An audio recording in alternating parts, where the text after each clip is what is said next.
In this lesson, we'll show how to calculate the moment of a force about an axis, and we'll do this using a scalar analysis.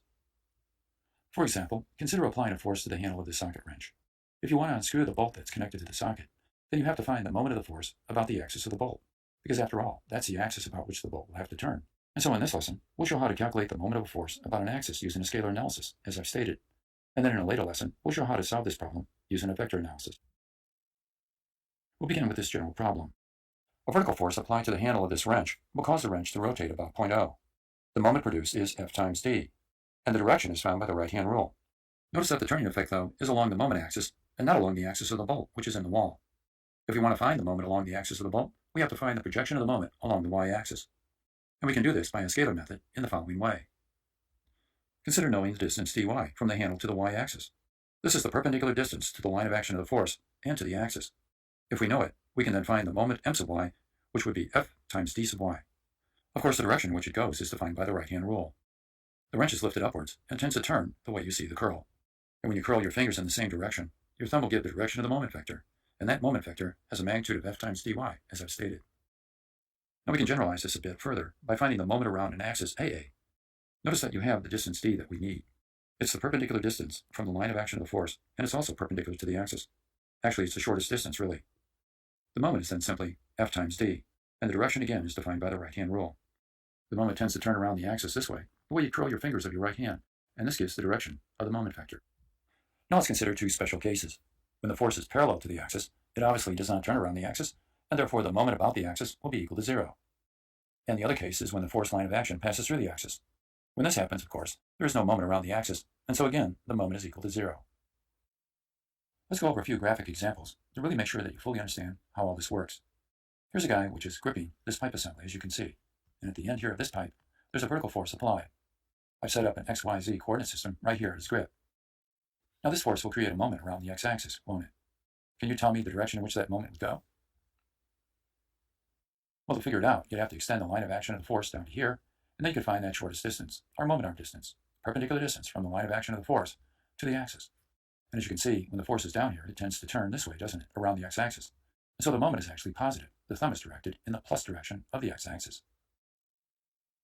Now consider this one. Let's say I want to find the moment of this force around the z-axis. Which way does it go? In the plus or minus z direction? Well, here's our moment arm distance, isn't it? Perpendicular distance from the line of action of our force to our axis. And you can see here, the force orbits around the z-axis this way. We curl our fingers in that direction. You'll see that the thumb will be directed downward. So we have a negative moment along the z-axis. Now let's solve this one. What's the moment of this force around the x-axis? Is it plus or minus? Well, here's our line of action of the force. Here's our perpendicular distance, our moment arm distance, from the line of action of the force to the x-axis. And we can see here that the force tends to turn the pipe in this direction. When you curl your fingers like that, the thumb will be directed in the negative x direction. Does this force, by the way, create a moment along the z-axis? No, because it passes through it. Does it create a moment around the y-axis? No, because it's parallel to the axis. Now let's look at this one. What's the moment of this force around the y-axis? Is it plus or minus? Well, it'd be positive, won't it? The line of action of the force, perpendicular distance from the force line of action to the axis is here, and that moment is going this way, isn't it, around the y-axis. Curling our fingers this way of our right hand, the thumb will be directed in the positive y direction. This force will not create a moment around the x-axis or the z-axis. It passes through the x-axis and is parallel to the z-axis. Now this one. The moment of this force around the z-axis, is it plus or minus? It would be positive. Here's our moment arm distance, the shortest distance from the line of action of the force to the axis. And we can see that here, the pipe is tending to rotate in this direction. Consequently, the thumb will be directed upward in the positive z direction. And finally, this one. What's the moment of this force around the y-axis? Is it plus or minus? It'd be negative, won't it?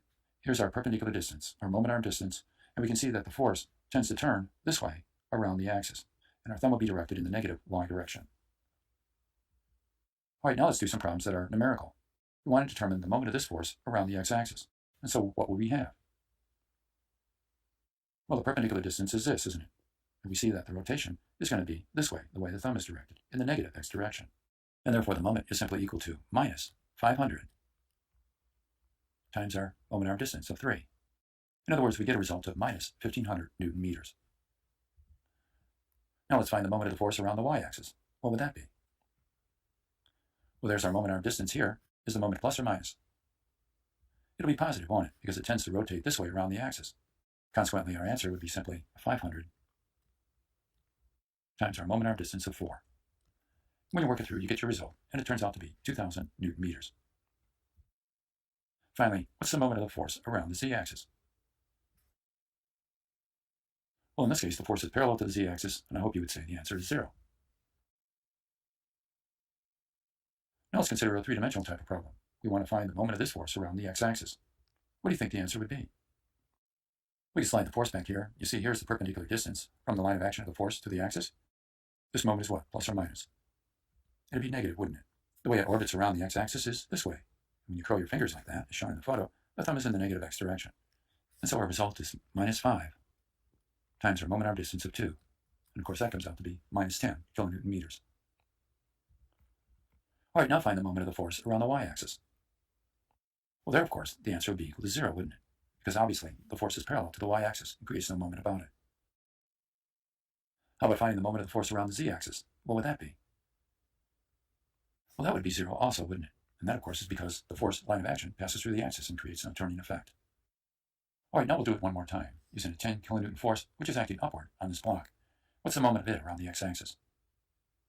Slide the force along its line of action, find the perpendicular distance, and is the moment plus or minus? It'll be positive, won't it? It tends to rotate around the axis this way, so the thumb is directed in the positive x direction. And the result, of course, is 10 times the moment arm distance of 5. And if you work it through, of course, you get your result. It turns out to be 50 kilonewton meters. All right, now let's find the moment of the force around the y-axis. What would you have in that case? Well, again, we can slide the force along its line of action, find our perpendicular distance, which in this case is 4. Is this moment going to be plus or minus? Well, here it'll be negative, won't it? Because it orbits around the y-axis like this. And therefore, our final answer would be minus 10 times 4. And that gives us a value of minus 40 kilonewton meters. And finally, one more. What's the moment of the force around the z-axis? Well, I hope you knew the answer. It's 0, isn't it? Because the force is parallel to the axis and doesn't turn about it. All right, now that we've completed the problem, we'll end the lesson.